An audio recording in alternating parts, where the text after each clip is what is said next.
सब देखते हैं खबरों को विस्तार से। और आज सबसे पहले खास मेहमानों के साथ हम खास चर्चा करने वाले हैं एसआईआर मुद्दे पर कि क्या कुछ चल रहा है। हालांकि संसद में तो थोड़ा मामला सुलझ गया है, लेकिन पश्चिम बंगाल में जबरदस्त है। संसद से लेकर सड़क तक एसआईआर पर छिड़े संग्राम के बीच पश्चिम बंगाल में मौजूदा सघन पुनरीक्षण अभियान यानी एसआईआर में कई रहस्यों से पर्दा उठने लगा है। आखिर संसद में हो रहे इस हंगामे की वजह क्या है? पश्चिम बंगाल में हो रहे नित नए खुलासे भी ये वजह हो सकती हैं, क्योंकि तभी तो ऐसी घबराहट है। पश्चिम बंगाल के नोदिया में नाली के पास से बड़ी संख्या में वोटर कार्ड की बरामदगी बॉर्डर इलाके के वोटर कार्ड के रैकेट का खुलासा करता है। ये देखिए तस्वीरें देख रहे हैं आप। नोदिया जिले के नवद्वीप के वार्ड नंबर 4 और 5 में एक नाले के पास से बड़ी संख्या में वोटर कार्ड बरामद किए गए हैं। तो स्थानीय लोगों का दावा है कि ये बरामद हुए अधिकांश वोटर कार्ड तो स्थानीय निवासियों के हैं, जबकि उन सभी निवासियों के वोटर कार्ड उनके घरों में उनके पास भी मौजूद हैं। तो इस बीच बड़ी तादाद में ऐसे वोटर कार्ड भी सामने आए हैं, ऐसे वोटर्स भी सामने आए जिनकी कोई भी पहचान 2002 के वोटर लिस्ट से मेल नहीं खा रही है।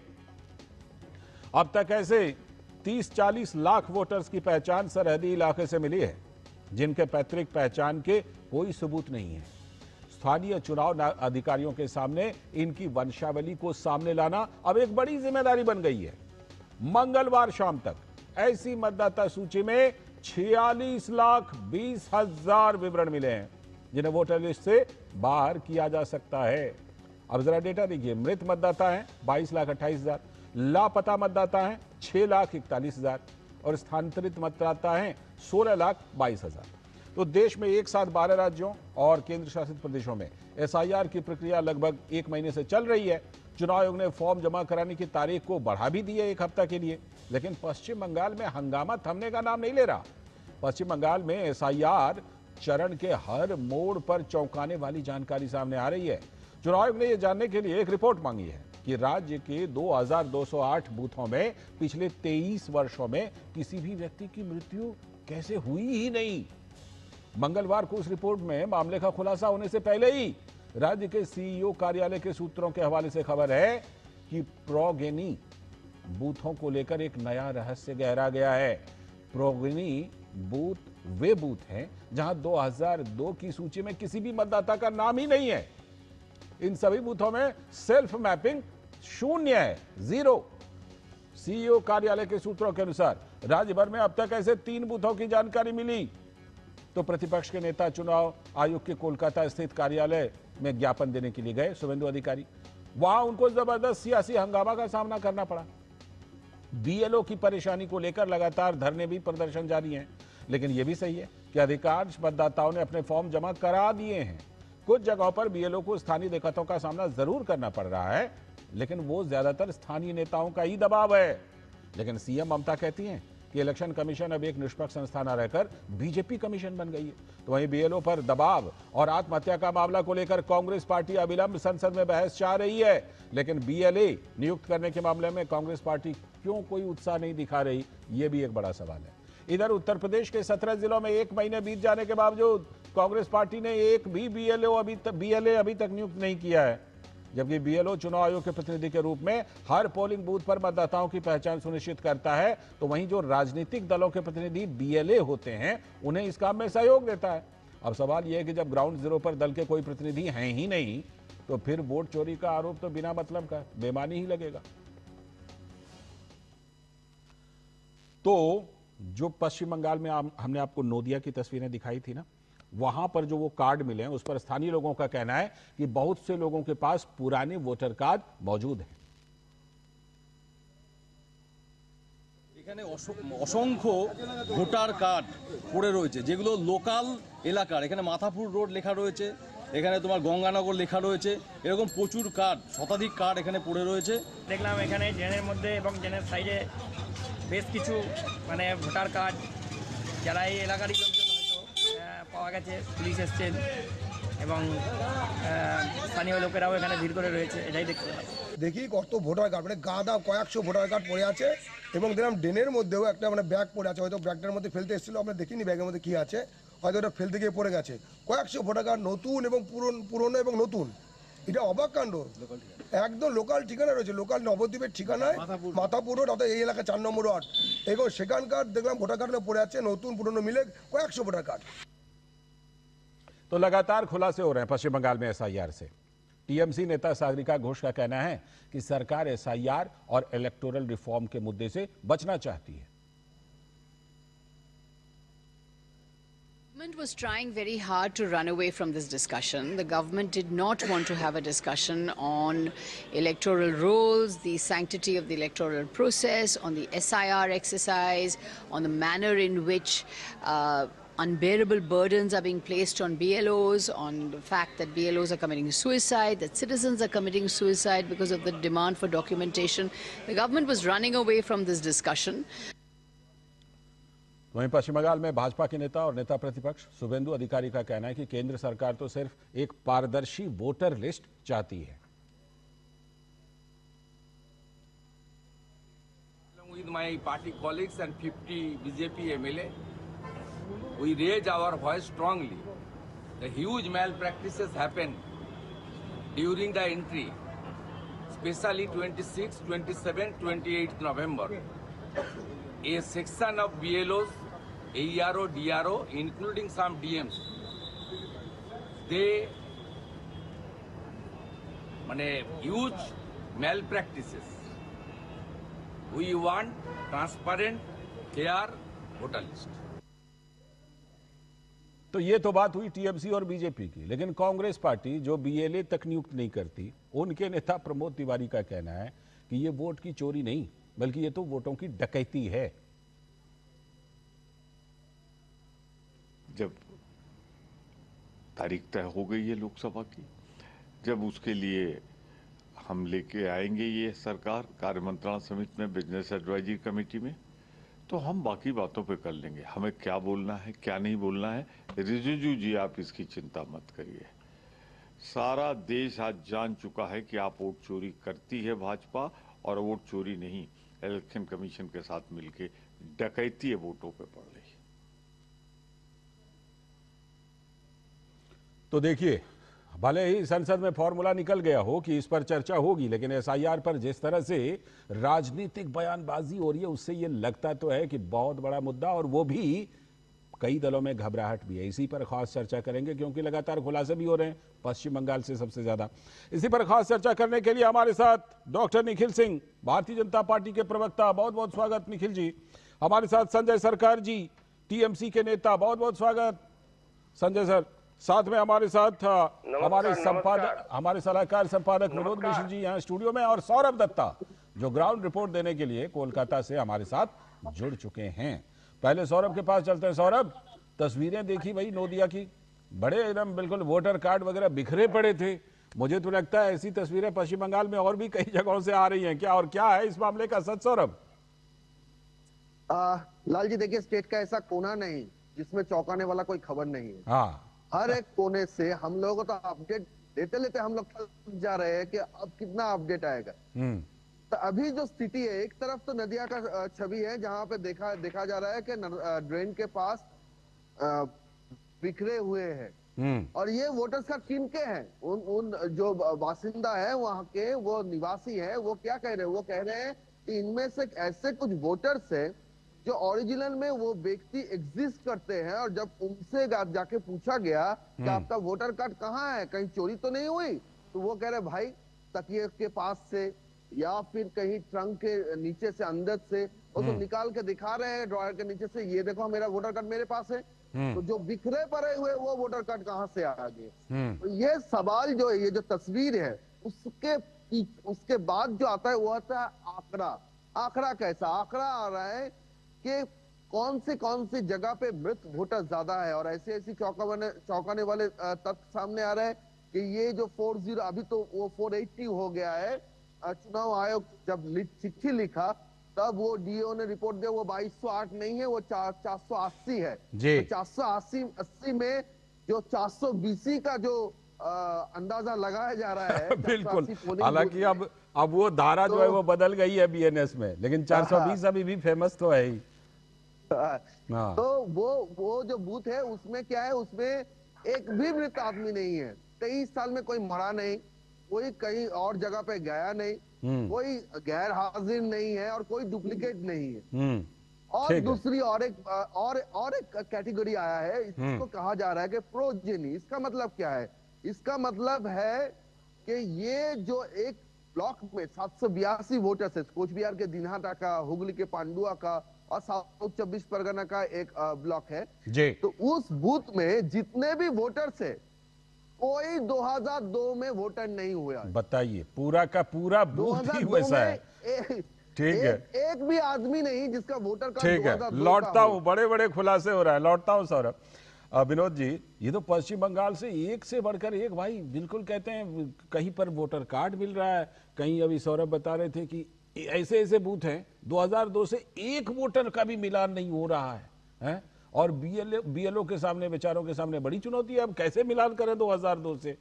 तो एक के बाद एक खुलासे, क्या इन्हीं खुलासों की वजह से घबराहट थी क्या विनोद जी?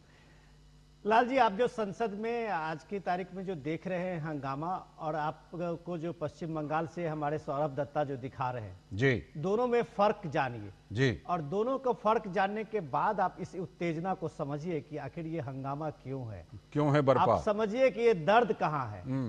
क्या हम लोग इस बात को लेके कभी हमने गौर किया था कि पश्चिम बंगाल के कई इलाकों में, मालदा जैसे इलाकों में, हमने कई बार ऐसे इलेक्शन के समय में देखा है 99% पोलिंग। क्या कभी आप चौंके थे इस बात को लेके? मैं तो गया हुआ हूं और मैंने अपनी आंखों से देखा ये 99% पोलिंग का क्या रहस्य है भाई? जो लोग अभी वोट चोरी और वोट रिगिंग की बात करते हैं, उनको कम से कम पश्चिम बंगाल के इस रहस्य को समझना चाहिए। पश्चिम बंगाल के इस रहस्य को समझना चाहिए कि आज भी जो अभी शुभेंदु अधिकारी की शिकायत है कि देखिए कि कई जगह पे ऐसा हुआ कि 22 साल 25 साल से एक भी मृतक को निकाला भी नहीं गया, सबके इन्यूमरेशन फॉर्म जमा हो गए। तो भाई ये फॉर्म कैसे जमा हो जाते हैं? तो लाल जी, ऐसे कम से कम 30 लाख वोटर्स अभी हैं बिल्कुल जो इन्यूमरेशन फॉर्म जमा हुए हैं। उसमें कह रहा हूं 30 लाख ऐसे मतदाता हैं जिनका कोई ट्रेस नहीं है 2002 से। और 2002 का जो रखा गया है एसआईआर में मानक कि आपके पास अगर 2002 के लिंक से कोई ट्रेस है तो आपको कोई पेपर देने की जरूरत नहीं। बिल्कुल, अगर आपका नहीं है तो आपको फिर फॉर्म 6 में सारे कुछ डिटेल देने होंगे जी। आपको अपनी पहचान के लिए कुछ पेपर देने होंगे। बिल्कुल। तो आप जब ये देखते हैं कि 30 लाख, कुछ जगहों की मैं बता रहा हूं, बॉर्डर इलाके वहां अगर 30 लाख वोटर्स की कोई पहचान, कोई आइडेंटिटी 2002 के इस लिंक से नहीं जुड़ता है, तो क्या आप बताइए कि ये बीएलओ की मौत का कारण से ये हंगामा है, उनकी आत्महत्या का हंगामा है, उनके प्रेशर का हंगामा है, या बीएलओ को आप जबरन करवा रहे हैं इस काम को, आपके बीएलए साथ मिलके कि वो सारे उन लोगों का नाम भी डाल रहे हैं जो फेक है। इसलिए कल तक का जो मैं बता रहा हूं 46 लाख अभी तक इन्यूमरेशन फॉर्म जो आई है उसमें इतने लोगों का नाम अभी डिलीट होना है, और बाकी लोग अभी क्या होता है ये तो आने वाला वक्त बताएगा। लेकिन कुछ चीजें तो खुलासे हो रहे हैं संजय सरकार दादा। ममता बनर्जी जी और आप लोग कहते थे खेला होबे, ये कैसा खेला होता रहा, ये तो खुलासे हो रहे हैं दादा। कैसे देखिए, एक से बढ़कर एक, मुझे लगता है इस मामले में पश्चिम बंगाल अपने आप में एक अलग इबारत लिख रहा है दादा। ऐसे ही इसी तरह से खेला हो रहा था क्या, और कितने कौन से बड़े खेला हो रहे थे दादा? सुनिए, तो आप सुनने के लिए तैयार है खेला? हाँ बिल्कुल, अरे बिल्कुल, पूरा प्लेटफॉर्म आपका है, बोलिए ना। लाल जी, आप तो लाल है और आप मेरे भी लाल जी है, ठीक है। मैं एक चीज आपको बताना चाहता हूँ, घुसपैठी मैटर मेरा भाई जो पत्रकार संवाददाता आपको बताया, हकीकत हम मानते नहीं। तो एनसीआईबी जब बोल दिया देश में 5 करोड़ घुसपैठी है, इसको तो मना तो कोई नहीं कर सकता। एनसीआईबी किसके अंडर में पड़ता है? मिनिस्टर ऑफ होम अफेयर्स, जितना अमित शाह जी जिस दफ्तर में। अभी भी 5 करोड़ घुसपैठी हिंदुस्तान में। घुसपैठी विधायक भी बने, आपको मालूम है? आपको मालूम है घुसपैठी जो 2003 तक बांग्लादेश का गोपालगंज में वो वोटर था, उनको बाद में लिखा कि कौन है, उसका नाम सपन मजुमदार, बनगा का एमएलए जो है, 2003 तक वहां का घुसपैठ, मतलब जो बांग्लादेश का गोपालगंज का वोटर था, वो जिला परिषद से लिखा है। अभी वो हिंदुस्तान में रहता, अभी से ये वोटर नहीं है। मेरे पास वो पेपर चाहिए तो बंगला में आप लिख के ट्रांसलेट हम हिंदी में इंग्लिश में कर देंगे आपको। अशोक कीर्तनिया सेम केस है, कौन है? भारतीय जनता पार्टी, उसको फादर मदर दोनों का नाम 2002 का लिस्ट में नहीं है। तपन मोजिंदर की असीम सरकार जो हरिम घाटा का भी था उसको भी है। नीतीश प्रामाणिक जो गृह राज्य मंत्री थे जी, उनको भी एक ही हाल है।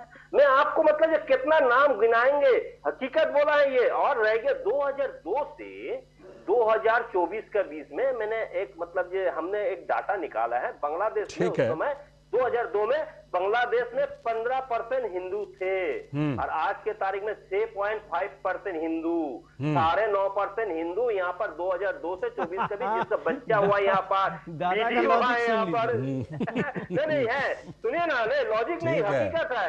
हम तो काम SIR में सर वो बीजेपी प्रवक्ता जवाब देने बैठे हुए हैं। मैं लौटता हूँ, 10 सेकंड समय दीजिए, 10 सेकंड समय दे। लेकिन ये जो है ये बांग्लादेशी हिंदू लोग जो है हकीकत नहीं, इससे जो पीड़ित जो है ये यहाँ पर आए थे, इनके ऊपर आज दादा आज वो चीफ जस्टिस ऑफ इंडिया ने जो टिप्पणी की है ना, उस पर भी हम स्टोरी दिखाने वाले हैं। चीफ जस्टिस ऑफ इंडिया ने कहा है कि अगर आपने कहा ना कि इनके गृह मंत्री हैं, मान लेते हैं कि किसी वजह, हालांकि इनका तर्क होगा, अभी निखिल जी जवाब देंगे, कहेंगे कि भाई आप तो फेंसिंग के लिए जमीन तक नहीं देते हैं, वो कहेंगे मुझे लगता है, ठीक है। लेकिन चाहे जब भी घुसे हो, जैसे भी घुसे हो, अब क्या उनके लिए रेड कारपेट बिछा दें? ये CJI ने कहा है, CJI ने ये बात कही है। चलिए डॉक्टर निखिल सिंह, दादा लौटता हूँ, डॉक्टर निखिल सिंह बताइए। डॉक्टर निखिल सिंह बोल रहे हैं, मैं 5 सेकंड समय, अमित शाह खुद बोले हैं कि हम घुसपैठी रुक ही नहीं पा रहे, क्यों ऐसे ऐसे जगह जहां से हम रुक नहीं, वो उन्होंने यही तो बोला है कि फेंसिंग के लिए जमीन नहीं दे रही राज्य सरकार। डॉक्टर निखिल सिंह, निखिल सिंह लेटर मैं दिखा रहा हूँ। तो देखिए, लोकतंत्र जो है, भारत विश्व का सबसे बड़ा लोकतंत्र है। लोकतंत्र की आत्मा चुनाव में निहित है। अगर चुनाव की जो रूपरेखा है, चुनाव कैसे हो और जो वोटर लिस्ट है उसे संशोधित करने का एक संवैधानिक दायित्व चुनाव आयोग के पास है और SIR उसी का प्रतिफलन है जी। इसमें शुरू से ही हमने देखा है कि तृणमूल कांग्रेस ने जो है सो इसमें अड़चन डालने का काम किया है। ये इस बात का द्योतक है, तृणमूल कांग्रेस जो है इस बात को समझ गई है कि जितने भी घुसपैठिए हैं जो कि उनके वोट बैंक के रूप में संपोषित होते थे, अब उनको वोटर लिस्ट से बाहर करने का समय आ गया है। इसलिए वो लोग सशंकित है, भयाक्रांत है और एक तरह से अपने ऊपर जो है विश्वास खोते चले जा रहे हैं। देखिए, आपने इस बात का जिक्र किया कि साउथ 24 परगना और अन्य जो जिले हैं उसमें 2208 ऐसे बूथ थे जहां की कोई भी नहीं मरा, पिछले ना कोई मरा, ना स्थानांतरित हुआ, ना डिजीज हुआ, कुछ भी नहीं। और जब चुनाव आयोग ने रिपोर्ट मंगाई तो 2208 घट के 480 आई। ये तो एक सैंपल है। दूसरी बात आप ये देख लीजिए कि जो हाई राइजेस हैं, जो बड़े बड़े कॉम्प्लेक्सेस है, उसके अंदर जो है सो बूथ बनाने की मांग की चुनाव आयोग ने कहा है सर्वेक्षण करने के लिए। अब मुख्यमंत्री महोदय और उनका मशीनरी उसका विरोध कर रहा है। क्यों? क्योंकि वो लोग चाहते हैं कि जो हाई राइजेस कॉम्प्लेक्स के लोग जो बाहर जाते हैं, तो जितने गुंडा तत्व हैं, जो लोग उन्हें धमका करके वोट नहीं देने देते हैं, उनका बोलबाला समाप्त न हो। यह भी इस बात का द्योतक है कि उनके मन में जो है सो इसको लेकर के। लेकिन निखिल जी एक बात का जवाब जरूर दीजिए जो संजय सरकार जी ने उठाया। उन्होंने कहा देखिए घुसपैठिए अगर आए हैं तो गृह मंत्री तो आपके हैं, केंद्र सरकार आपकी है। ये तो सारे गृहमंत्री जी ने संसद में भी कहा है कि 2208 किलोमीटर की लंबी हमारी सीमा है, जिसमें 1400 किलोमीटर में बाढ़ लगाया जा चुका है और 150 किलोमीटर में अनइवन टेरेन है, नदी है, नाले हैं और जो है सो जंगल है, उसमें लगाना मुश्किल है, उसमें गश्ती चलती है। टोटल करीब 420 किलोमीटर का ऐसा भूभाग है जिसमें कि जमीन का आवंटन नहीं किया है राज्य की सरकार ने, और 10-10 लेटर्स होम सेक्रेटरी ने वहां के चीफ सेक्रेटरी को लिखा है। 10-10 बार रिमाइंडर तो इसका रास्ता क्या है निखिल जी?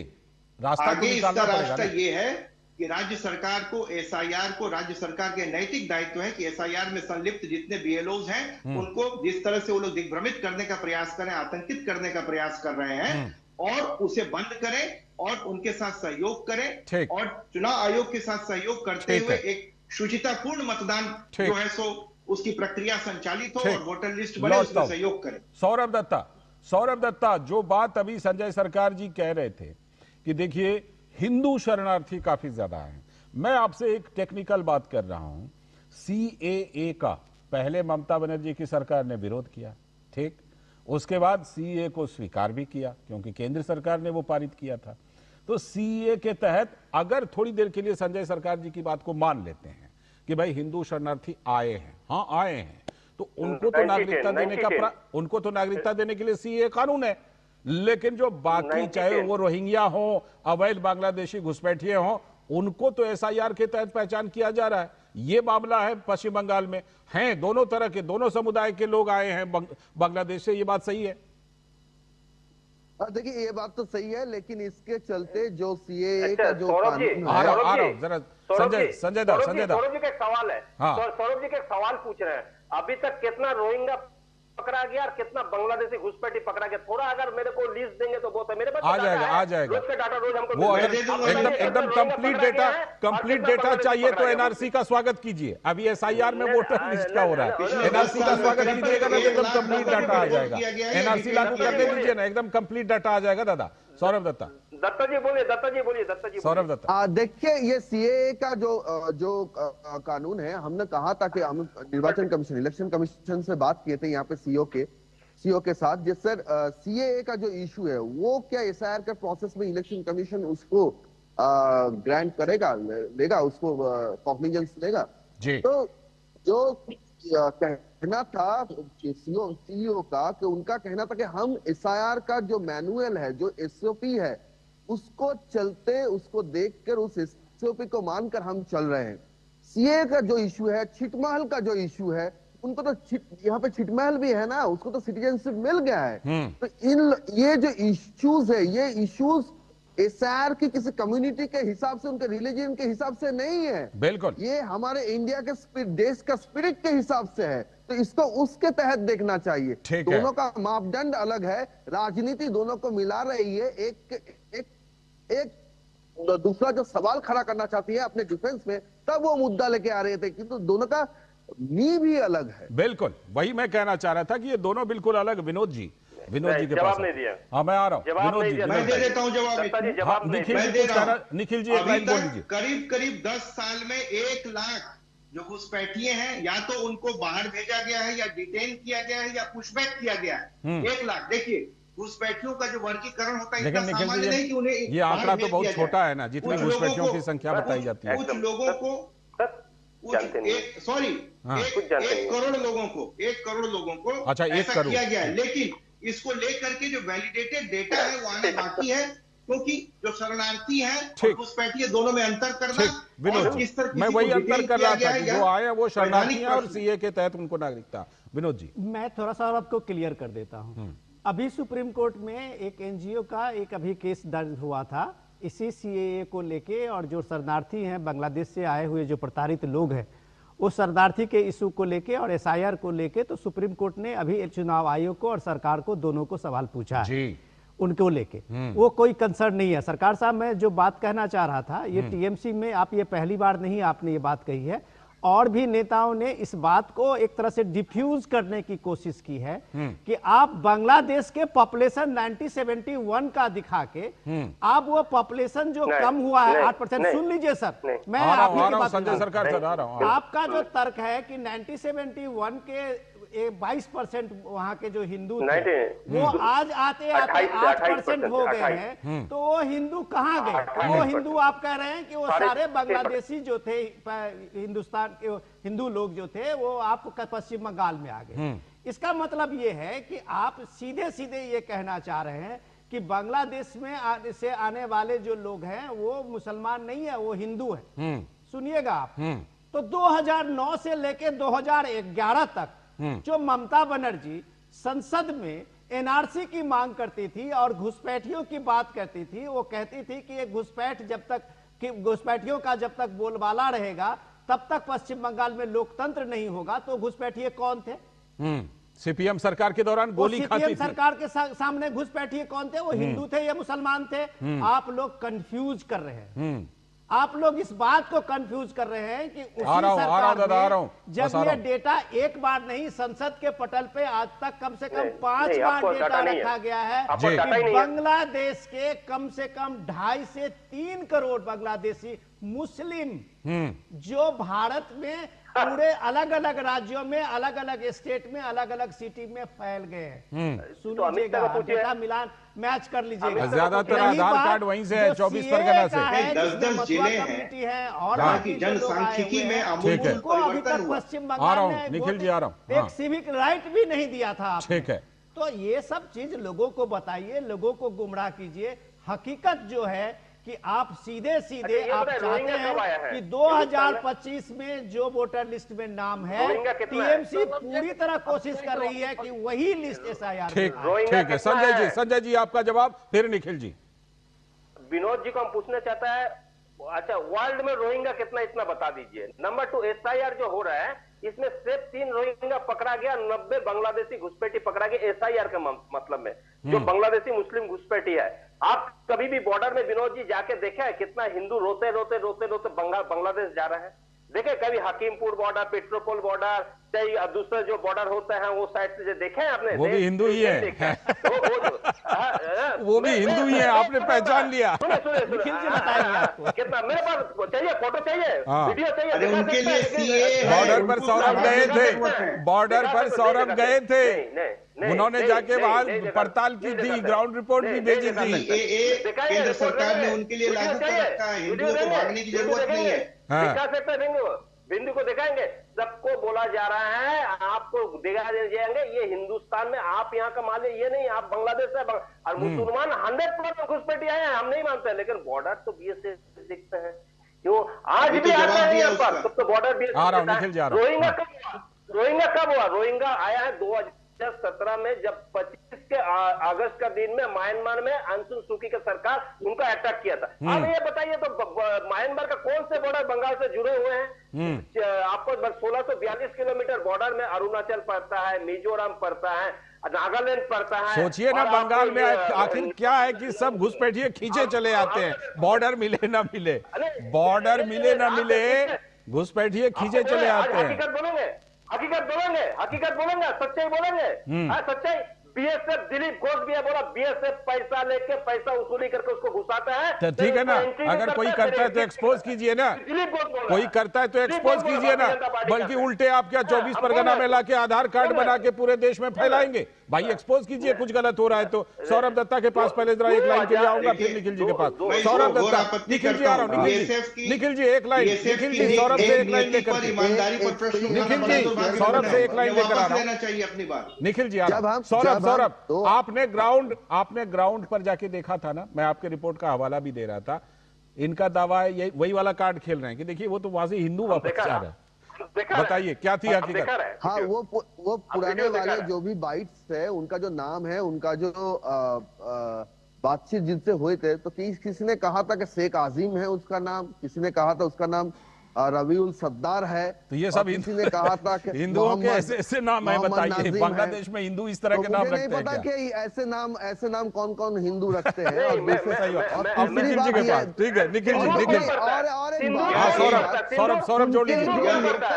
उनके जो लोकल पंचायत के लीडर्स हैं, उनको जब हमने कहा कि इनके पास आधार कार्ड कहाँ से आया, कैसे ये लक्ष्मी भंडार सरकारी प्रोजेक्ट। निखिल जी, मैं जल्दी से निखिल जी की बात सुनिए, निखिल जी बोलिए। ये IIM विशाखापट्टनम और SP जैन इंस्टीट्यूट की स्टडी है, जिसमें यह कहा गया है कि कई सालों में करीब 1 crore 4 lakh voters, 1 crore 4 lakh fake voters है बंगाल में। ये IIM विशाखापट्टनम और SP Jain institute of management की स्टडी है। ये रही पहली बात। दूसरी बात, यह सारे डेटा इसके लिए उपलब्ध है कि जो 10 जिले हैं जो कि बांग्लादेश से सटे हुए हैं, उनमें जनसांख्यिकी में आमूलचूल परिवर्तन हुआ है। उसके प्रोपोर्शन में करीब 60% एक्स्ट्रा वोटर्स वहां पर ऐड हुए हैं। उसमें ज्यादा से ज्यादा बांग्लादेशी हैं और उन्होंने वहां की डेमोग्राफी को पूरी तरह चेंज कर रखा है। तीसरी बात यह है कि जो आप देख लिए नॉर्थ 24 परगना, साउथ 24 परगना, मुर्शिदाबाद, मालदा, ऐसे एरियाज में पूरे तृणमूल का एक सिंडिकेट तंत्र काम करता है, जो कि आपकी स्क्रीन पर जो वोटर कार्ड दिखाई दे रहा है, यह उसी के तंत्र के द्वारा बनाया गया फेक वोटर कार्ड है, जो आधार कार्ड इत्यादि है, जो कि उन्हें कश्मीर तक पहुंचाता है, दिल्ली तक पहुंचाता है। ठीक है, पूरा तंत्र, ये लोग जो है तो देश की सुरक्षा को ठीक है, खतरे में डाल रहे हैं। ठीक है, लेकिन निखिल जी, निखिल जी, चुनौती तो है भाई, चुनौती है। अभी आप जैसे मान लीजिए कुछ लोग बांग्लादेश की तरफ पार करके जा रहे हैं, तो कुछ लोग जरूर बिहार की तरफ और उड़ीसा की तरफ भी जा रहे होंगे। अभी जिस समय आप SIR में पहचान कर रहे हैं, आगे चल करके इनकी पहचान कैसे होगी, ये भी प्लान बनाना होगा। शुक्रिया फिलहाल, शुक्रिया निखिल जी। एनसीआईबी 5 करोड़ बोले, 5 बिल्कुल करोड़ बिल्कुल। और संजय दा, आप तो NRC का स्वागत करने के लिए तैयार रहिएगा, क्योंकि आपको डाटा जानना है ना, NRC का स्वागत कीजिएगा। बहुत बहुत स्वागत, बहुत बहुत शुक्रिया संजय दा, निखिल जी और सौरभ आपका भी, और विनोद जी आपका भी बहुत बहुत शुक्रिया इस चर्चा में। अभी वक्त है एक ब्रेक का।